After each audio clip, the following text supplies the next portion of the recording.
ধারাবাহিকতা আমরা রক্ষা করছি এবং প্রতিনিয়তই আমরা এগুলি ধরছি এবং সে শহরকে নেশামুক্ত রাখার জন্য যত ধরনের প্রচেষ্টা আছে আমরা সেগুলি করে যাচ্ছি।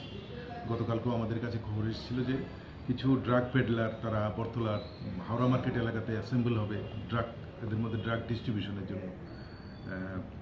তো সেই অনুযায়ী এই প্ল্যানিং অনুযায়ী পশ্চিম থানার ওসি পরিতোষ দাস এবং বরতলা ফাঁড়ি থানার ওসি শুভজিৎ ওরা একটা প্ল্যান বানায়।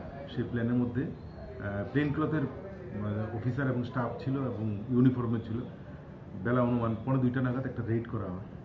সেইখানে আমরা প্রায় 4 জনকে ধরতে পেরেছি, সঙ্গে এই ব্রাউন সুগার সহ। তো বাকি কয়েকজন পালিয়ে গেছে। তো এদেরকে জিজ্ঞাসাবাদ করে আরও 2টো নাম পাওয়া গেছে, যেগুলি হচ্ছে মহিলা। এই মহিলারাও সেই ড্রাগ প্যাডলিং করছে এবং এই বরতলা এবং আশেপাশে শহরতলি এলাকাতে ড্রাগস বিক্রি করছে।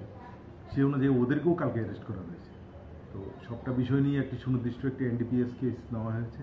এদেরকে আজকে কোর্টে তোলা হবে এবং পুলিশ রিমান্ডে বাকি বিস্তারিত আমরা জিজ্ঞাসাবাদ করে বার করব যে কোথা থেকে এই সমস্ত ব্রাউন সুগারগুলির সোর্সটা কোথায়, কে কে দিচ্ছে, কোথা থেকে পাচ্ছে, এই আর কি। মোটামুটি শহরে আমরা যারা প্যাডলার হিসেবে আইডেন্টিফাই করেছিলাম, বিশেষ করে বরতলা এলাকায়, আমরা বলতে পারি যে এখন প্যাডলার সবই অ্যারেস্ট হয়ে গেছে এবং এদের বিরুদ্ধে সবার বিরুদ্ধে মোটামুটি NDPS কেস নেওয়া আছে।